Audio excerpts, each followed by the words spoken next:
की भी शदीद मजम्मत करता है और मुतालबा करता है कि सकूत श्रीनगर की जिम्मेदारी कबूल करते हुए वज़ीर आज़म, वज़ीर खारजा और कश्मीर कमेटी के अरकान फौरी मुस्ताफ़ी हो जाए। क्या आप सबको आज के इस नुमाइंदा इजलास जो कि जमहूरियत की खातिर हर साल मुनक्किद होता है और कुर्बानी भी इसी सिलसिले की है, आपको ये करारदाद मंजूर है? बहुत शुक्रिया।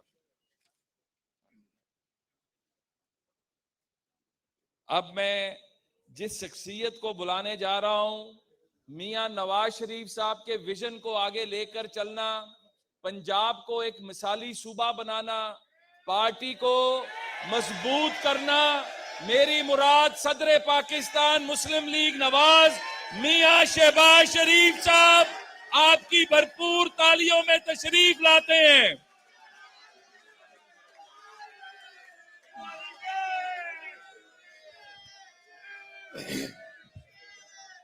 बिस्मिल्लाहिर्रहमानिर्रहीम।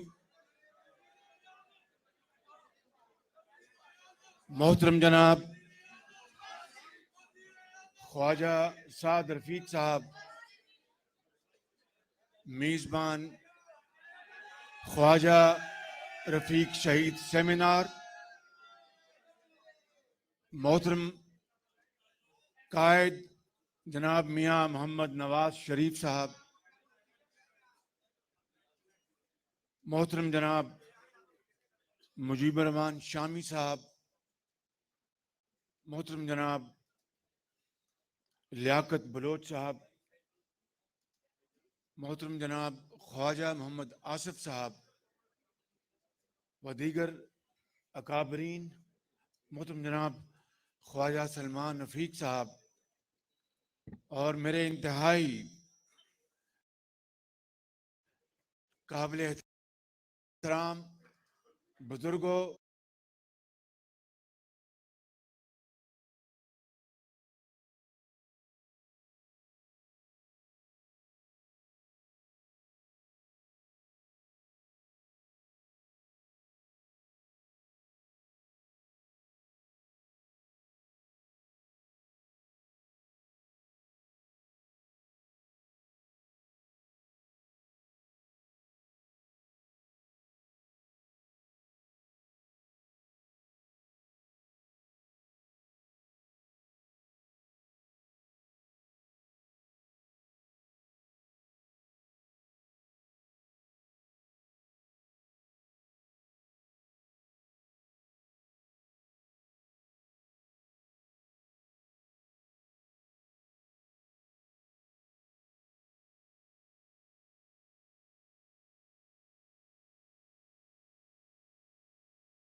के नक्शे कदम पर चलने की भरपूर कोशिश कर रहे हैं और चाहे हुकूमत हो या फिर इब्तला का जमाना, ये दोनों भाई अपने नजरिए पर कायम रहकर अपनी पार्टी के साथ, पार्टी की क़यादत के साथ साथियों, वर्करों को साथ लेकर वो इस जदोजहद में हमेशा शरीक रहे और एक बार फिर इन्होंने जेल भी काटी, सख्तियां भी बर्दाश्त की, लेकिन अपनी जगह से टस से मस नहीं हुए। मैं ज्यादा कहूंगा तो शायद उसके दूसरे मतलब लिए जाएंगे, लेकिन इख्तिसार के साथ ये कहना चाहूंगा कि मुझे दोनों भाइयों के साथ न सिर्फ बहुत करीब से मौका मिला उठने बैठने का, सफर इकट्ठा करने का बल्कि काम करने का भी बहुत करीब से मौका मिला। मैं एक एक मिसाल देकर बात को आगे बढ़ाऊंगा कि जब पाकिस्तान में बिजली के हवाले से अंधेरों ने यहां पर बसेरा कर रखा था, 20-20 घंटे की लोड शेडिंग थी और मियां नवाज शरीफ ने कौम के साथ वादा कर रखा था अपने इंतखाबी जलसों में कि अगर मुझे अल्लाह ताला ने मौका दिया तो मैं 5 सालों में ये अंधेरे खत्म करने की हद्दुल मकदूर कोशिश करूंगा। मेरी बात छोड़े, मैं तो हूं जल्दबाज। मैं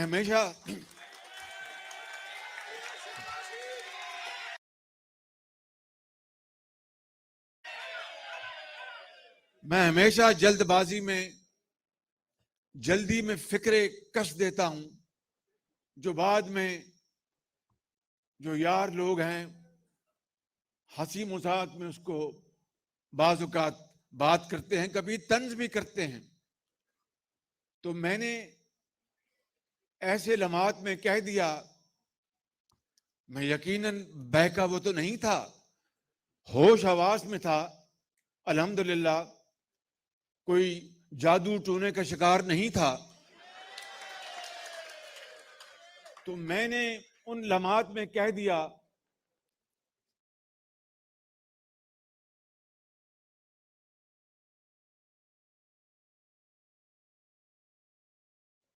कि मैं अगर हम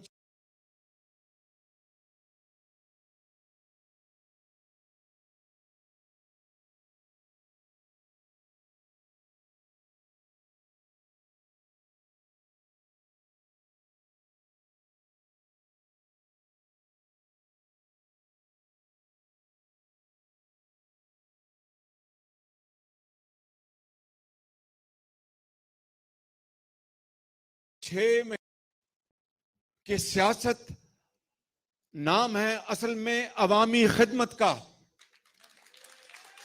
सियासत नाम है असल में लोगों के दुख और दर्द बांटने का, सियासत नाम है यतीम और बेवा के सर पर दस्ते शफकत रखने का, सियासत नाम है बीमारों को सहूलतें मुहैया करने का, सियासत नाम है बेरोजगारी के खात्मे के लिए काविशें करने का, सियासत नाम है महंगाई को खत्म करने का, सियासत नाम है कौम को उसके पांव पर खड़ा करने का।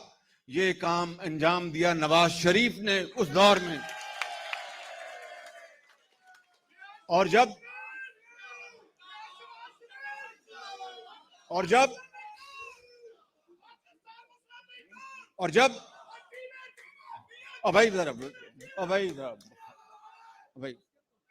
भाई जरा मेहरबानी, बिल्कुल। तो मैं गुजारिश कर रहा था मेरे बुजुर्गों, भाई और बहनों, जरा और नारे बाद में लगा लेना यार। नारे, अभी इलेक्शन का वक्त आने वाला है, इनको भगाने का वक्त आने वाला है, तो नारे लगाएंगे उस वक्त।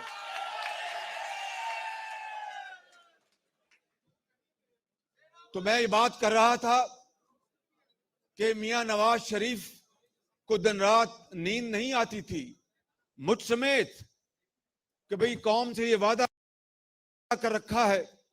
तो मैं इन भाइयों के हवाले से वो मिसाल देना चाहता हूं कि जब साहिवाल में सीपैक के बंदोबस्त में 1360 मेगावाट का कोयले की बुनियाद पर चलने वाला मंसूबे के ऊपर दिन रात काम हो रहा था, दिन रात।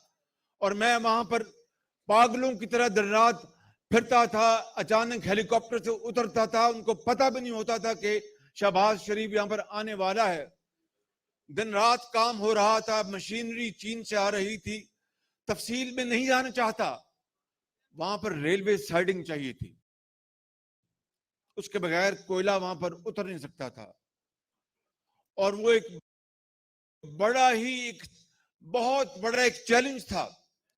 ख्वाजा साद रफीक साहब रेलवे के मिनिस्टर थे, मेरी आदत को ये अच्छी तरह जानते हैं, इनकी आदत को मैं अच्छी तरह जानता हूं। तो इनको मैंने गुजारिश की कि जनाब ये चाहिए हमें रेलवे की साइडिंग। तो ये माशाल्लाह बहुत ज़हीन और फतीन आदमी है। उनका जनाब मियाँ साहब बिल्कुल ठीक है, मगर पैसे ढीले करो ना, पैसे, रेलवे को पैसे चाहिए। मैंने कहा ख्वाजा साहब पैसे तो आपने लगाने हैं। कहने नहीं नहीं नहीं, ये तो आप लगाएंगे अपना, ये हमारा काम नहीं है।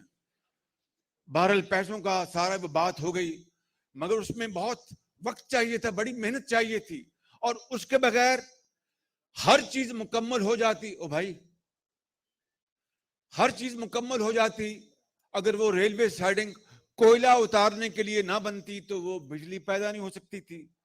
मैं आपको बताना चाहता हूं कि ख्वाजा साहब उनकी टीम ने दिन रात काम किया और अल्हम्दुलिल्लाह रिकॉर्ड पीरियड में वो रेलवे साइडिंग मुकम्मल की। और दुनिया की, पाकिस्तान की नहीं, पाकिस्तान में नहीं, दुनिया की तारीख में ये चीन का ये मंसूबा इतनी कम मुद्दत में दुनिया के किसी कोने में मुकम्मल नहीं हुआ जो साहिवाल में नवाज शरीफ की क़यादत में अल्हम्दुलिल्लाह उनकी टीम ने मुकम्मल करके दिया। और अगर ख्वाजा सलमान रफीक की बात की जाए तो वो तो फकीर मंच आदमी है, बिल्कुल ना टेलीविजन से गरज, ना फोटो से गरज, ना किसी और चीज से गरज। दिन रात ये शख्स दुखी इंसानियत के गम में तड़पता है और दिन रात उनके लिए काम करता है। बिल्कुल मुझे अफसोस तो इस बात का है कि दोनों भाई बेगुनाह जेल में पहुंचे, मगर ख्वाजा सलमान रफीक तो सोचता होगा कि मैं किस पादाश में यहां पर पहुंच गया हूं।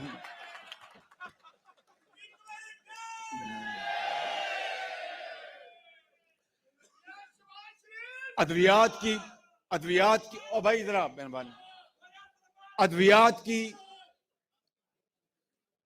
की तरसील हो, मुफ्त अद्वियात की बात हो, सीटी स्कैन्स हों और गरीबों और यतीमों के लिए मुफ्त इलाज हो, और पूरे पंजाब में अगर ये कहा जाए कि अस्पतालों को हमने बिल्कुल दोबारा नया नकोरा बनाया और बड़े बड़े शानदार यहाँ पर इदारे कायम किए, PKLI, जिसको मैं कहता हूं कि ये जॉन हॉपकिंस ऑफ पाकिस्तान था, और इमरान नियाजी और उनकी हुकूमत ने इसका जनाजा निकाल दिया है। जहां पर अगर आप वहां पर PKLI में कितने लोग आप में से गए हैं वहां पे, तो आपने देखा होगा कि इससे शानदार अस्पताल पाकिस्तान में कहीं नहीं है। मैं सही कह रहा हूं या गलत? मैं जोर से बोले, सही कह रहा हूं या गलत? और वहां पर दुनिया भर से पाकिस्तानी बेहतरीन डॉक्टर्स लेके आए, बेहतरीन मशीनें लेके आए, लेकिन इमरान नियाजी को इस बात से गर्ज नहीं थी कि वहां पर दुखी इंसानियत का इलाज होगा तो लोग हाथ उठा के दुआएं देंगे। उसको इस बात से गर्ज थी कि ये तो मुस्लिम लीग नून ने बनाया है, ये नवाज शरीफ की हुकूमत ने बनाया है, इसका बेड़ा गर्क कर दो। मरीजों की इसको कोई परवाह नहीं थी। ये है वो अजीम सानिया जो 2018 में वाक़या हुआ। और मैं इस बात को खुले आम तस्लीम करता हूं कि बेशुमार लोगों ने इमरान खान नियाजी को वोट दिया कि शायद तब्दीली से पाकिस्तान बदलेगा। मुस्लिम लीग नून की जो भी कारकर्दगी और या दूसरी पार्टीज की जो भी कारकर्दगी, उन्होंने कहा कि इसको टेस्ट करो, इस टेस्ट क्रिकेटर को। लेकिन आपने देखा कि 3.5 सालों में इस मुल्क की मईशत का जनाजा निकल चुका है, और जगह जगह आप देखते हैं देहातों और शहरों में और कस्बों में लोग मईशत के जनाजा वहां पर पढ़ते हैं और रोते हैं दिन रात आसमान की तरफ देख करके। क्या वो दिन था क्या वो बदकिस्मत दिन था कि ये शख्स पाकिस्तान के ऊपर वजीर आजम मुसल्लत किया गया और 3.5 साल में इसने पाकिस्तान की ईंट से ईंट बजा दी है। मईशत की बात करें तो आज लोग एक वक्त की रोटी को तरसते हैं, और महंगाई की बात करें तो एक मां अपने बच्चे के लिए दूध नहीं खरीद सकती, और बेरोजगारी की बात करें तो लाखों लोग बेरोजगार हो चुके, और छत की बात करें तो 50 लाख घर तो बड़ी दूर की बात है, एक कमरे की ईंट तक नहीं रखी। मेरे बुजुर्गों, भाई और बहनों, अपने दिल पर हाथ रख कर कहो कि नवाज शरीफ के दौर में महंगाई थी या चीजें सस्ती थी? भाई जोर से बताओ मुझे। नवाज शरीफ के दौर में आपका दुकान चलती थी, आपको अस्पतालों में दवाइयां मिलती थी, मुफ्त इलाज मिलता था, लैपटॉप मिलते थे। और मुझे ये बताओ कि जो शख्स ये कहता थकता नहीं था कि ये लाहौर का जंगला बस, इसके ऊपर 30 अरब नहीं 70 अरब रुपए लग गए हैं, और वहां पर कंटेनर पर खड़े होकर कहा कि अगर मुझे नवाज शरीफ वफाकी हुकूमत ने पेशावर में मेट्रो बस का मंसूबा मुफ्त भी दिया तो मैं इनकार कर दूंगा कि मुझे यूनिवर्सिटियां और मुझे अस्पताल बनाने हैं। ना वहां पर अस्पताल बनाया, ना वहां पर यूनिवर्सिटी बनाई, और जब वहां पर पेशावर की बीआरटी चली तो फिर वो चलती थी, रुकती थी, बस चलती थी, आग लगती थी, बस चलती थी, आग लगती थी, और आज तक वो उसको मुकम्मल नहीं कर सके। और लाहौर का मेट्रो बस 30 अरब में, और ये है 27 किलोमीटर, और पेशावर का मेट्रो बस 20 किलोमीटर 100 अरब रुपए से ऊपर चला गया। और फिर आप देखें ये आपकी ऑरेंज लाइन, और देखिए ऑरेंज लाइन आपने, और देखें कि कहते हैं जनाब के पोल्यूशन, इसकी जितनी मुखालफत की गई ऑरेंज लाइन की, पीटीआई इसके पीछे थी। सारा ये ऑरेंज लाइन को डिले करने का जितना भी ये एक इंतहाई घिनौना प्रोग्राम जो बना, वो पीटीआई इमरान खान की सरबराही में बना। लाहौर हाई कोर्ट में ये केस 1 साल चला और 300 सफे का फैसला आया, और उसमें एक धेले की करप्शन वहां पर साबित नहीं की गई। फिर सुप्रीम कोर्ट में गए, और सुप्रीम कोर्ट में इनके अपने पीटीआई के जो इलामा इकबाल मरहूम के जो साहबजादे हैं वो पिटिशनर बन गए, ताकि इनको डर ये था कि अगर ऑरेंज लाइन नवाज शरीफ के दौर में चल गई तो फिर 2018 का इलेक्शन फिर उनका धरा का धरा रह जाएगा। ये थी इसके पीछे इनको आपकी मुसीबत, आपकी बेटी का कॉलेज टाइम पर पहुंचना, एक मजदूर का कारखाने में टाइम पर पहुंचना, एक मरीज का अस्पताल में टाइम पर पहुंचना, एक उस्ताद का यूनिवर्सिटी पर टाइम पर पहुंचना, एक बेवा का अपने घर में काम कराने पर टाइम पर पहुंचना, ये इनको कोई गरज नहीं थी। इनको एक ही गरज थी कि चाहे वो अवामी सहूलत है या नहीं, वो नवाज शरीफ का मंसूबा है तो उसको बिल्कुल उसको खत्म कर दो। आज एक और फिर 3.5 साल क्या किया? तख्तियों के ऊपर तख्तियां, तख्तियों के ऊपर तख्तियां, तख्तियों के ऊपर तख्तियां। जितने नवाज शरीफ के मंसूबे,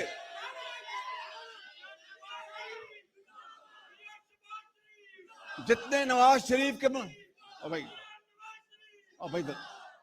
जितने नवाज शरीफ के मंसूबे 3.5 साल में बने, चाहे वो वफाक के हैं या सूबे के, उसके ऊपर दिन रात इमरान खान ने आज तख्तियां लगा रहे। भाई अगर आपको तख्तियां लगाने का इतना शौक था तो हमें बता देते, हम आपको तख्तियां लगाने पर मजबूर कर देते। और आज नॉलेज पार्क पर जा रहे हैं इफ्तार करने। ये वो नॉलेज पार्क है जो मैंने इस खताकार ने 14 में उसका संगे बुनियाद रखा था।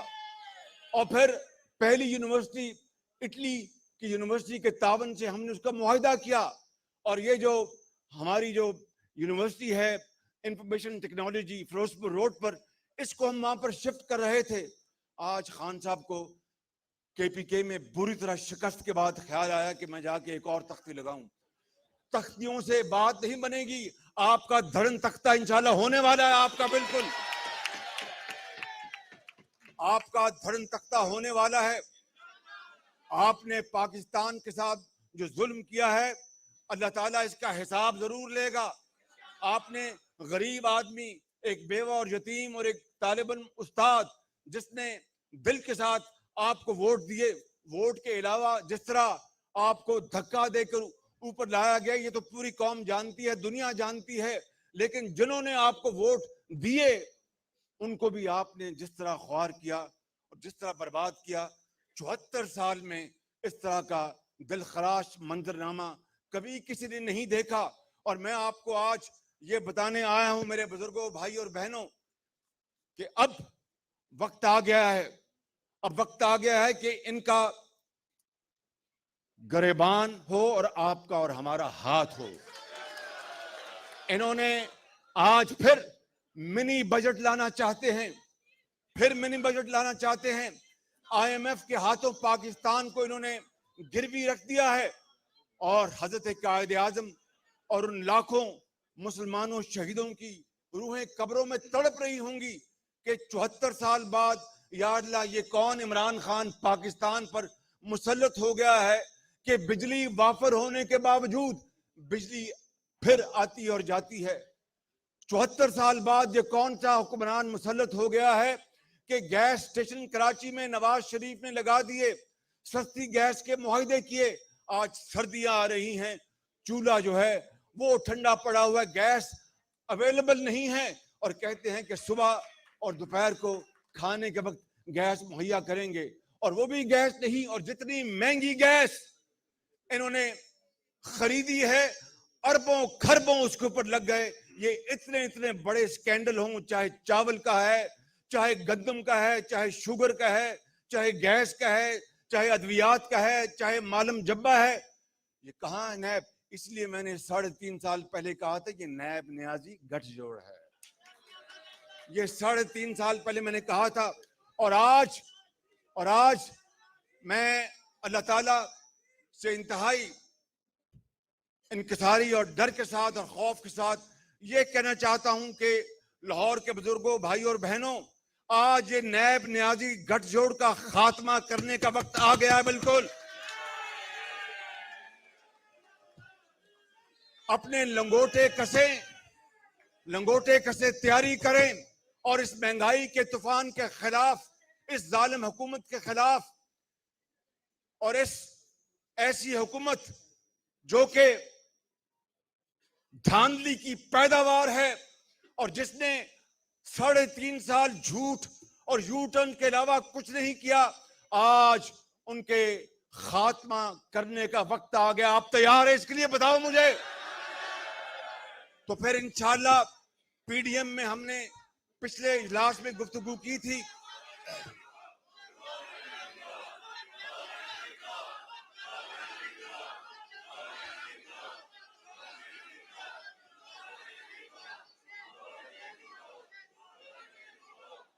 मैं आखिरी बात आपसे करना चाहता हूं। मैं आखिरी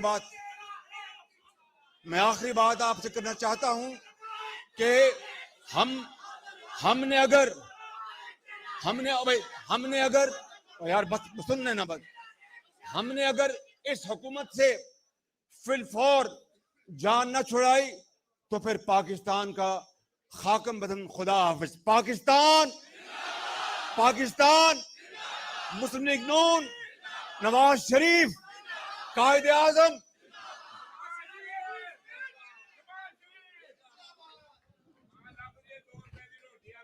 अब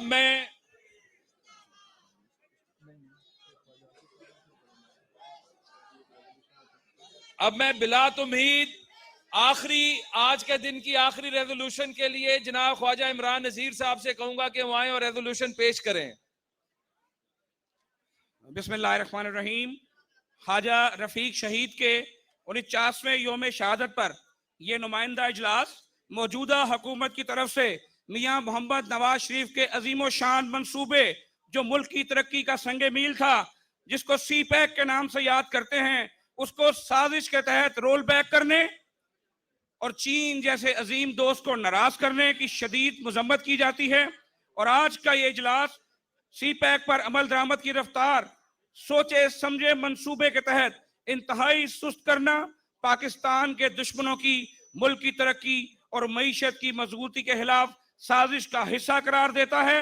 और आज का इजलास इस बात को इसका मुतालबा करता है कि कौम इसको बर्दाश्त करने के लिए बिल्कुल तैयार नहीं। और आज का इजलास